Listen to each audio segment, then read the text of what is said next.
2020 Friday continues now. Barbara Walters. She is only 28, and she is already the best-selling female recording artist of the decade. Her name, Mariah Carey. Great-looking, enormously talented, and complicated. Last March, she divorced her husband, Tommy Mottola. Okay, but he's the president of the music company which owns and releases her albums. You may have heard the rumors about Tommy Mottola's so-called hold on Mariah. Why did she marry him? Exactly, why did she leave him? Questions never fully answered until tonight. And what about her childhood cloaked in secrecy? Now Mariah Carey speaks out to me as you've never heard her.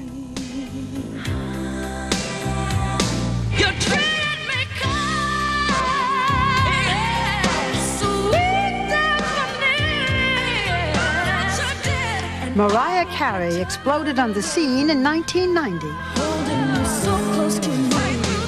Only weeks after her debut album hit the airwaves, this young woman with a 7-octave range was the buzz of the industry.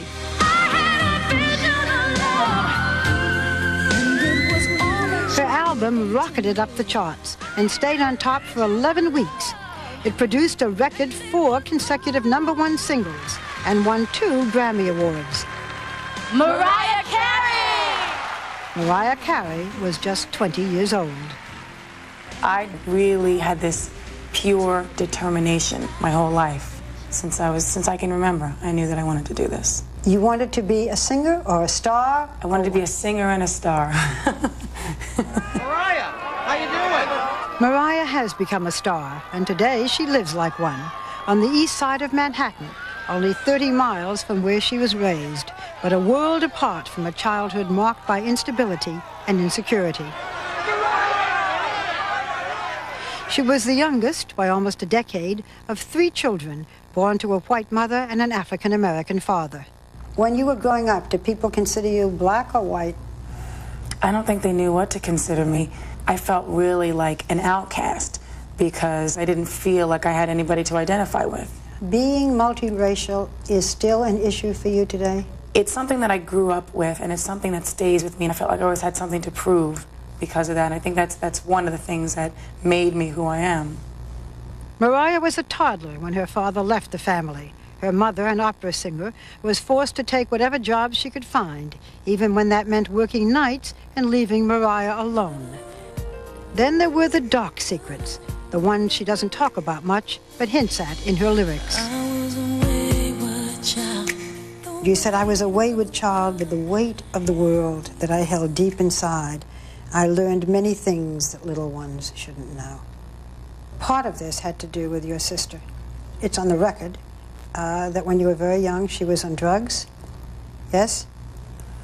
Okay. That she was a prostitute? You must have known this. What was it like for a little girl? It was a very difficult thing to see. But I think what it did for me was provide me with an inner strength and something I knew that I didn't want to be. That's why I will never be a promiscuous person. I will never be on drugs. I'll never be too out of it to know what I'm doing or getting myself into. And because I saw these things growing up, I went the other way. In a world that seemed so troubled, Mariah found refuge in music. Music has always been my saving grace. It's always been what has made me feel special when I didn't feel special or I felt like I didn't belong, whatever. That made me feel special.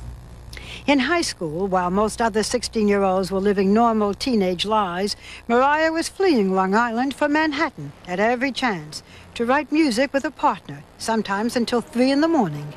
Most mothers would have been terrified letting their 16-year-old go to New York, stay up all night writing music with some young partner, some young man. Weren't you concerned? I really wasn't, because I knew that's what she was going to do. I knew that she was carving out her life and that she was going to be a singer. After graduating from high school, barely, Mariah moved to the city. She took odd jobs as a waitress, a hat-check girl, a backup singer, and then magic. At a party one night, Mariah met the president of Sony Music, Tommy Mottola. He was given a demo tape And the rest is music history. Mariah signed with Mottola and spent the next 2 years writing songs for her debut album. Mottola spent money. A reported $800,000 on the album, $500,000 on the first video, and $1 million more to market both. The feeling is that he made you, his guidance, his helping you choose the songs, his publicity machine, his this, his that it wouldn't have happened without him. Well, I don't believe that, because I know that I wouldn't have given up, and I do know that I was very close to having a deal prior to meeting him. But I do believe that he was very instrumental, because he did see the potential. So here you were, 19? Okay, and he was 20 years older, and he's interested in you romantically. What did you think? And he was married, by the way. Well, he said he was separated, whatever, but... I don't want to play psychologist, but 20 years older than you, Tommy Mottola. Was he a father figure? Probably, yeah. Is it true that Tommy Mottola was the first man that you went to bed with? You have said this. Yeah? Right. Because, again, not wanting to get myself into those bad situations where you're, you know, having a baby and you're a teenager, you know, that... In 1993, 5 years and 3 albums after they met, Mariah and Tommy got married in a lavish, celebrity-studded ceremony reminiscent of the royal wedding of Diana and Prince Charles. Tommy gave the wedding. In what way? Tommy paid for the wedding. And Tommy directed it. Tommy designed it. Yes, it was a Tommy production. And it was wonderful. We had a marvelous time, and she looked beautiful and he looked handsome, and it was a fairy tale. Mariah Carey and Tommy Mottola seemed happily married. Together they built an extravagant house with 2 pools, a recording studio, a rifle range, 11 bathrooms. It was a poor girl's dream house. But life in the golden world, as Mariah called it, quickly became very confining. Tommy Mottola was not only very much in control of Mariah's professional life, but she says he tried to control her personal life as well. I want to go through some of the rumors that have been written that we've all heard. You have not talked about them until now. So let's clear the deck. Let's talk about them.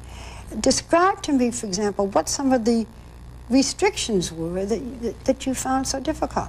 Well, it's not like he had a rule book and he said, you're not allowed to do this, you're not allowed to do that. It's just that the nature of our relationship, because he was so much, because he was older and because he was more experienced in every way, I guess it became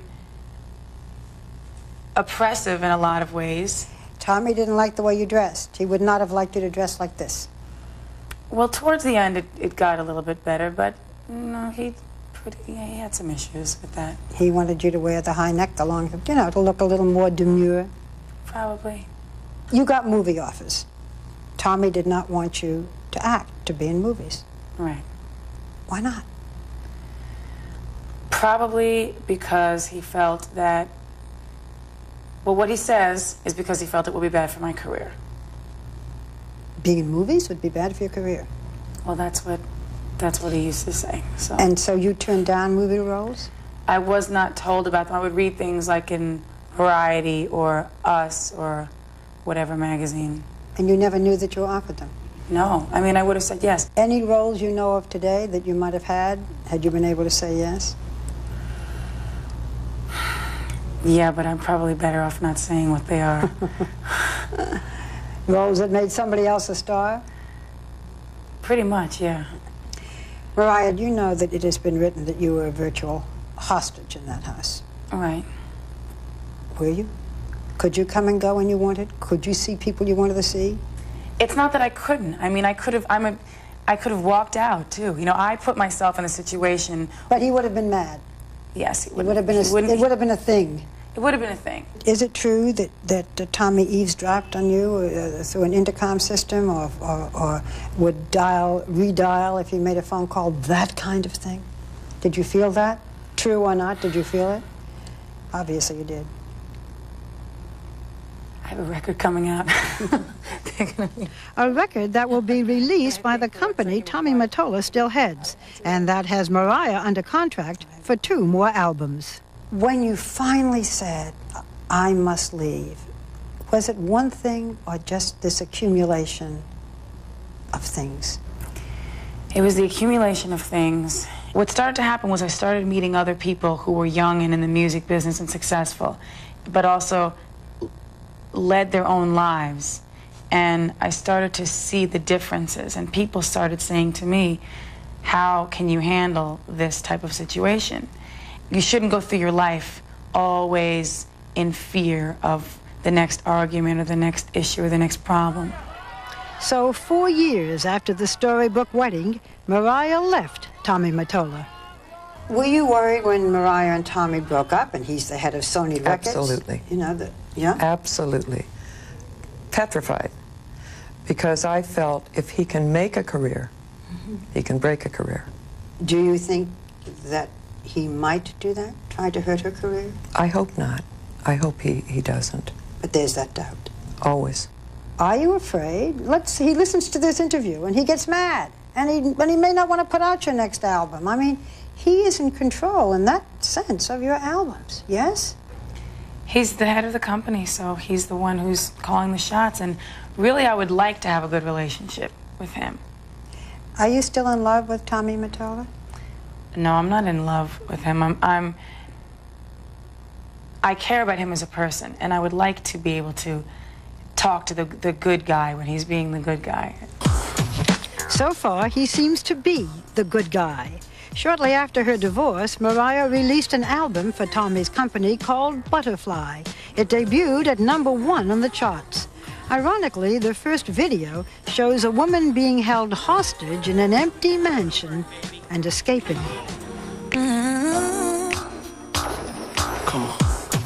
And people said, this is you. And you said, oh, no, no. But it was, wasn't it? Yes, there were a lot of elements that were similar. Yeah.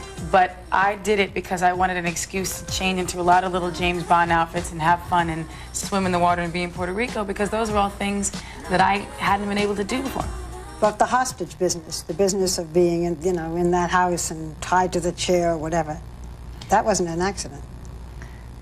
It wasn't an accident. It wasn't an accident. But it was very... Also, I mean, it was like a spy spoof. For Mariah, Butterfly represents the end of one era in her life and the beginning of another. Spread your wings and prepare to fly, she writes in the title song, because you have become a butterfly. She's going out on the town, doing things she says she couldn't do while married, maybe making up for what she feels she missed.